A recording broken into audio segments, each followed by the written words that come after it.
Welcome back on capital news. चलिए देखते हैं दिल्ली की 25 फटाफट बड़ी खबरें। साथ ही डेली खबरों से अपडेट रहने के लिए चैनल को सब्सक्राइब करने के साथ वीडियो को लाइक करें। अब राजधानी को मिलेगा उसका ऑफिशियल लोगो। 1 नवंबर को दिल्ली दिवस के मौके पर जारी करेगी रेखा सरकार। दिल्ली राज्य का ऑफिस लोगो 1 नवंबर को दिल्ली दिवस के मौके पर जारी किया जाएगा। मुख्यमंत्री रेखा गुप्ता का कहना है कि पहली बार बनाया जा रहा दिल्ली सरकार का यह लोगो राजधानी की विशिष्ट पहचान को एक नए प्रतीक के रूप में स्थापित करेगा। यह लोगो दिल्ली के आधुनिक, पारदर्शी और जन कल्याणकारी शासन को दर्शाएगा। इस लोगो में दिल्ली की संस्कृति और विकास का सामंजस्य भी परिभाषित होगा। दिल्ली के आधिकारिक लोगों का चयन करने के लिए मुख्यमंत्री ने एक विशेष समिति का गठन किया था। शनिवार को मुख्यमंत्री की अध्यक्षता में इस समिति की बैठक आयोजित की जाएगी। दिल्ली के आउटर रिंग रोड पर बनाए जाएंगे 3 फ्लाईओवर। पीडब्ल्यूडी की ट्रैफिक जाम से राहत दिलवाने की कवायद। लोक निर्माण विभाग पश्चिमी और उत्तर पश्चिमी दिल्ली में भीड़ भाड़ कम करने के लिए 3 फ्लाईओवर बनाने की योजना बना रहा है, जिसके लिए जल्दी 10 करोड़ रुपए से अधिक की लागत से व्यवहार्यता अध्ययन किया जाएगा। इस योजना के तहत आउटर रिंग रोड पर कंझावाल चौक, केशवपुरी तथा सागरपुर में फ्लाईओवर बनाए जाएंगे। तीनों परियोजनाओं के लिए निविदाएं जारी कर दी गई है। पहला फ्लाईओवर कंझावाला चौक से मायापुरी चौक तक निर्माण होना है और इसे आगे अर्बन परियोजना से जोड़ना है। इस खंड में Kanjhawala Chowk, UER2 sector 22 Rohini, Y block Mangolpuri और पत्थर मार्केट जंक्शन पर स्थित 3 ट्रैफिक सिग्नल शामिल है। दिल्ली का सिग्नेचर व्यू अपार्टमेंट होगा जमीन दोज ट्विन टावर की तरह। विस्फोट से नहीं, मंजिल दर मंजिल तोड़ने की तैयारी। दिल्ली के मुखर्जी नगर स्थित सिग्नेचर व्यू अपार्टमेंट राजधानी की ऐसी पहली बहुमंजिला आवासीय इमारत होगी जिसे नोएडा के ट्विन टावर की तरह जमीन दोज किया जाएगा। अंतर केवल इतना है कि ट्विन टावर को इम्प्लोसिव तकनीक के माध्यम से विस्फोट से गिराया गया था, जबकि सिग्नेचर व्यू अपार्टमेंट को श्रमिक 10वें फ्लोर से मंजिल दर मंजिल तोड़ेंगे। जरूरत पड़ी तो सुप्रीम कोर्ट भी जाएंगे। चांदनी चौक सीलिंग विवाद पर व्यापारियों के समर्थन में उतरी सीएम रेखा गुप्ता। चांदनी चौक में सुप्रीम कोर्ट के आदेश पर अवैध निर्माण और संपत्तियों के दुरुपयोग को लेकर चल रही सीलिंग का मुद्दा दिल्ली सरकार तक पहुंच गया है। शनिवार को चांदनी चौक से सांसद प्रवीण खंडेलवाल के साथ व्यापारियों को एक प्रतिनिधिमंडल ने सीएम रेखा गुप्ता से मुलाकात कर समस्या को रखा। इस दौरान सीएम ने व्यापारियों के साथ खड़े होने की बात कही। साथ ही निगमायुक्त अश्विनी कुमार को निर्देश दिया कि दिल्ली का पहला मास्टर प्लान 1962 में आया था। चांदनी चौक उससे पूर्व ही व्यापारिक क्षेत्र है, इसलिए यहां पर सीलिंग करना उचित नहीं है। नवंबर में खुल सकता है दिल्ली का चिड़ियाघर। 30 अक्टूबर को जांच के लिए चौथी बार भेजे जाएंगे सैंपल। 2 मार्च से बर्ड फ्लू के चलते बंद दिल्ली चिड़ियाघर नवंबर के दूसरे सप्ताह में फिर से खुल सकता है। चिड़ियाघर निदेशक संजीत कुमार ने कहा है कि फ्लू के चौथे दौर के नमूने 30 अक्टूबर को लिए जाने हैं और उनके परिणाम 6 से 7 दिनों में आने की संभावना है। उन्होंने कहा कि अगर टेस्ट नेगेटिव आता है तो चिड़ियाघर के खुलने पर दोबारा विचार किया जाएगा। चिड़ियाघर 30 अगस्त को बंद किया गया था, जब कई पक्षियों की बर्ड फ्लू के चलते मौत हुई थी, जिसमें पेंडेंट स्टॉर्क और ब्लैक हेडेड डबीज शामिल होते हैं। दिल्ली के स्कूलों में पहली कक्षा में दाखिला अब 6 वर्ष की आयु पर 2026-27 से लागू होगी नई व्यवस्था। शिक्षा निदेशालय ने राजधानी के सभी सरकारी सहायता प्राप्त निजी स्कूलों में पहली में दाखिले की उम्र को एक समान करने का फैसला लिया है। इसके तहत शैक्षणिक सत्र 2026-27 से पहले कक्षा में प्रवेश केवल उन्हीं बच्चों को मिलेगा जिनकी उम्र 31 मार्च तक 6 वर्ष या उससे अधिक होगी। यह बदलाव राष्ट्रीय शिक्षा नीति 2020 के अनुरूप किया गया है। यमुना में दिखा साफ सफाई का असर। 7 महीनों में जल गुणवत्ता में सुधार। अब हर राज्य के मनाए जा रहे पर्व। प्रवेश वर्मा। दिल्ली के जल मंत्री प्रवेश वर्मा ने कहा कि भाजपा सरकार बनने के बाद राजधानी में हर धर्म और राज्य के त्योहार धूमधाम से मनाए जा रहे हैं। उन्होंने बताया कि मुख्यमंत्री रेखा गुप्ता ने पदभार संभालते ही निर्णय लिया था कि दिल्ली में रहने वाले प्रत्येक राज्य के लोगों के त्योहार और राज्य दिवस पूरे सम्मान के साथ मनाए जाएंगे। मंत्री वर्मा ने बताया कि यमुना की सफाई में सबसे बड़ी बाधा सीवरेज के उपचार की कमी थी। पहले 400 MGD सीवरेज का उपचार नहीं हो पाता था, लेकिन अब स्थिति में भारी सुधार हुआ है। पिछले 7 महीनों में कई टेंडर जारी कर STP की क्षमता को बढ़ाया गया है। अब कुल उत्पन्न सीवरेज की 120% क्षमता का उपचार की व्यवस्था की जा रही है। दिल्ली एयरपोर्ट के नए टर्मिनल 2 का उद्घाटन, यात्रियों को मिलेगी आधुनिक सुविधाएं, आज रात से शुरू कर सकेंगे सफर। राजधानी दिल्ली के इंदिरा गांधी अंतर्राष्ट्रीय हवाई अड्डे के टर्मिनल 2 को आधुनिक तरीके से तैयार किया गया है। केंद्रीय नागरिक उड्डयन मंत्री किंजरापू राममोहन नायडू ने एक भव्य समारोह में टर्मिनल 2 का उद्घाटन किया है। यह टर्मिनल 25-26 अक्टूबर की रात से संचालित होगा। GMR एरो के नेतृत्व वाले दिल्ली इंटरनेशनल एयरपोर्ट लिमिटेड ने इस टर्मिनल को यात्री की सुविधा और अत्याधुनिक तकनीक के साथ अपग्रेड किया है। इस अवसर पर नागरिक उड्डयन मंत्रालय, ब्यूरो ऑफ सिविल एविएशन, भारतीय हवाई अड्डा प्राधिकरण CISF और DIAL के वरिष्ठ अधिकारी मौजूद रहे। मंत्री नायडू ने समारोह में कहा, माननीय प्रधानमंत्री नरेंद्र मोदी जी के विश्वसनीय और राष्ट्रव्यापी सम्मानित नेतृत्व में हम अपने हवाई अड्डों को अभूतपूर्व गति से विश्व स्तरीय ट्रांजिट हब में बदल रहे हैं। दिल्ली हवाई अड्डा, जो उत्तरी क्षेत्र के लगभग 50% यात्री यातायात को संभालता है और प्रतिदिन करीब 50,000 ट्रांसफर प्रतिबंधित करता है, एक पसंदीदा ट्रांसफर हब के रूप में उभर रहा है। यह डायल की निरंतर बुनियादी ढांचा उन्नयन और यात्री सुविधा बढ़ाने की कोशिशों के कारण ही संभव हो पा रहा है। दिल्ली एयरपोर्ट में टर्मिनल 1 के बैगेज सिस्टम में आई तकनीकी खराबी, चेक इन और सामान लेने में हुई परेशानी। दिन में जब IGI एयरपोर्ट के टर्मिनल 2 पर उद्घाटन की तैयारी चल रही थी, तभी यहां से थोड़ी ही दूर पर टर्मिनल 1 पर बैगेज सिस्टम में तकनीकी खराबी आ गई। टर्मिनल 1 के बैगेज सिस्टम में तकनीकी खराबी आने की वजह से यात्रियों को परेशानी का सामना करना पड़ा। परेशानी बढ़ने लगी तब इंडिगो ने अपने X हैंडल पर पोस्ट करते हुए यात्रियों को जानकारी दी। इंडिगो ने बताया कि टर्मिनल 1 पर बैगेज बेल्ट में तकनीकी समस्या के कारण यात्रियों को चेक इन करने और सामान वापस प्राप्त करने में थोड़ा समय लग रहा है। दिल्ली में सीजन की सबसे ठंडी सुबह, 2 दिन बारिश का अलर्ट, नवंबर में होगा अच्छी सर्दी का एहसास। लगातार बदल रहे मौसम के बीच दिल्ली में अब सुबह और रात के समय ठंड का एहसास बढ़ने लगा है। AC और कूलर के बाद अब पंखे भी बंद होने लगे हैं। आसमान साफ रहने से न्यूनतम तापमान में भी कमी नजर आई है। इसी क्रम में रविवार को दिल्ली में सीजन की सबसे ठंडी सुबह रही। मौसम विभाग का अनुमान है कि आने वाले दिनों में दिन के तापमान में भी गिरावट आएगी। रविवार को भी दिल्ली के ज्यादातर हिस्सों में सुबह से ही तेज चमकदार सूरज निकल गया है, दिन चढ़ने के साथ साथ धूप भी तीखी होती जाएगी। दिल्ली के सरकारी अस्पताल खुद बीमार, बेड, डॉक्टर और स्टाफ की कमी से उपचार पर संकट।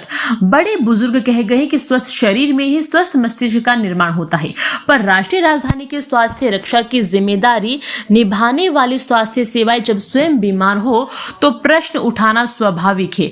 दिल्ली में कैसे संभव हो सकता है, यह हम नहीं कह रहे हैं। ये शिकायत दिल्ली मेडिकल एसोसिएशन की है। उनके अनुसार राष्ट्रीय राजधानी की जनसंख्या और भारतीय जन स्वास्थ्य मानक के लिहाज से दिल्ली में ना तो पर्याप्त अस्पताल है और ना ही चिकित्सक।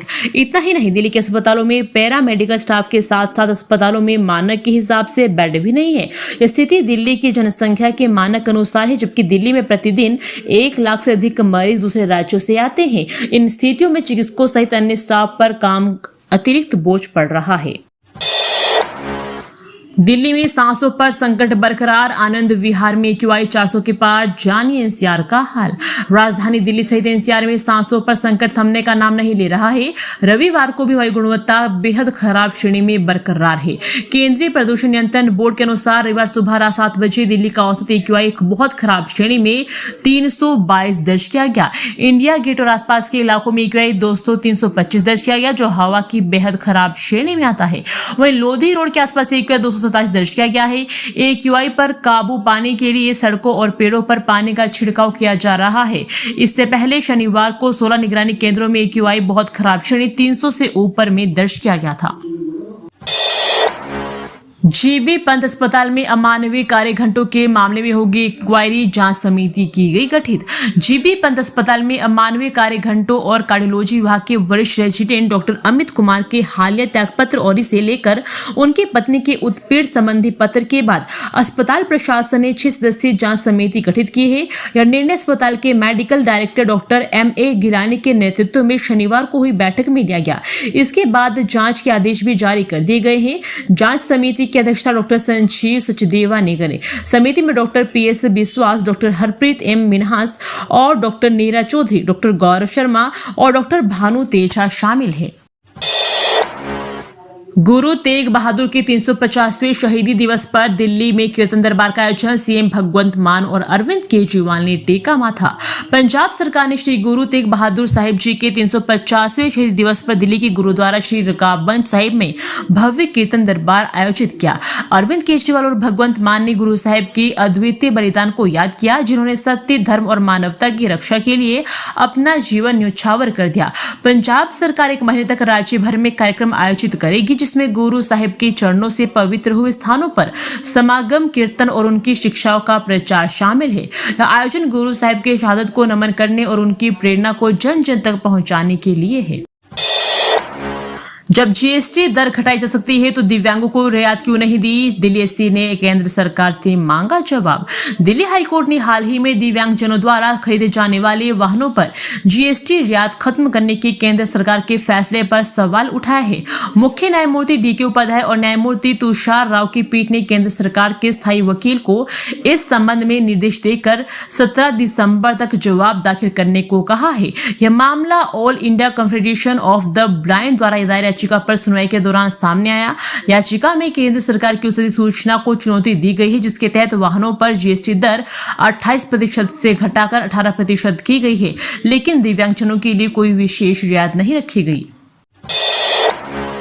लॉरेंस बिश्नोई गैंग के गैंगस्टर लखविंदर दिल्ली एयरपोर्ट से गिरफ्तार, अमेरिका से किया गया रिपोर्ट। लॉरेंस बिश्नोई गिरोह से जुड़ा फरार गैंगस्टर लखविंदर कुमार को अमेरिका से डिपोर्ट कराकर भारत लाया गया है।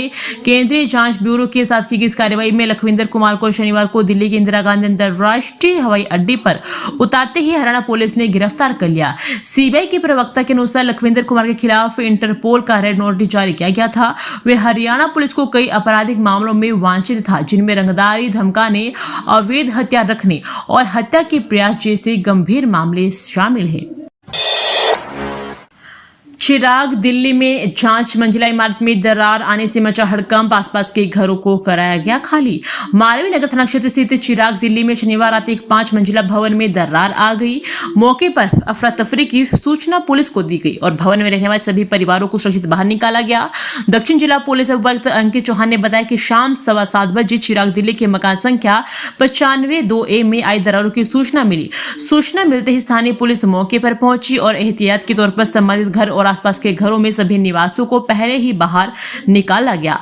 महलोल लोधी के मकबरे से सटा यह घर 5 मंजिला है और इसमें लगभग 10 परिवार रहते हैं। स्वास्थ्य सेवा, शोध और अकादमिक योगदान दे मेडिकल छात्र जेपी नड्डा ने एम्स के दीक्षांत समारोह में कहा। एम्स का 50वां दीक्षांत समारोह शनिवार को दिल्ली कैंट स्थित मानेकशा सेंटर में आयोजित किया गया। बतौर मुख्य अतिथि केंद्रीय स्वास्थ्य मंत्री जेपी नड्डा ने स्वास्थ्य सेवा और अनुसंधान में योगदान के लिए 7 डॉक्टरों को लाइफ टाइम अचीवमेंट पुरस्कार प्रदान किया। वहीं स्नातक, स्नातकोत्तर व पीएचडी में बेहतर प्रदर्शन करने वाले 11 छात्रों को मेडल व 7 को पुरस्कार प्रदान कर दिए गए। केंद्रीय स्वास्थ्य मंत्री ने कहा कि देश के स्वास्थ्य इंफ्रास्ट्रक्चर में तेजी से वृद्धि हो रही है। अब हमारे डॉक्टरों को विदेश जाने की जरूरत नहीं है। उन्होंने उपाधि पाने वाले छात्रों से देश में ही स्वास्थ्य सेवा, शोध और अकादमिक में योगदान की अपील की है। एयर इंडिया की दुबई जा रही फ्लाइट में कॉकरोच को दी गई फांसी, कैबिन क्रू की लॉगबुक से हुआ सजा का खुलासा। सोशल मीडिया पर एयर इंडिया की फ्लाइट से जुड़ा एक पोस्ट शनिवार को अचानक वायरल होने लगा। पोस्ट में एयर इंडिया की दुबई जाने वाली उड़ान की कैबिन क्रू का लॉगबुक साझा किया गया था। इसके अनुसार एयर इंडिया की दिल्ली से दुबई जाने वाली उड़ान में जिंदा कॉकरोच मिलने की घटना सामने आई है। यह कॉकरोच फ्लाइट में सवार एक यात्री को मिला था। यात्रा की ओर से की गई शिकायत को लॉगबुक में दर्ज करने के सबसे निवारण के लिए उठाए गए कदम की जानकारी भी कैबिन क्रू को देनी होती है। बस कैबिन क्रू की ओर से लॉगबुक में दर्ज कराया गया कि निवारण इस पोस्ट को वायरल कर रहा है।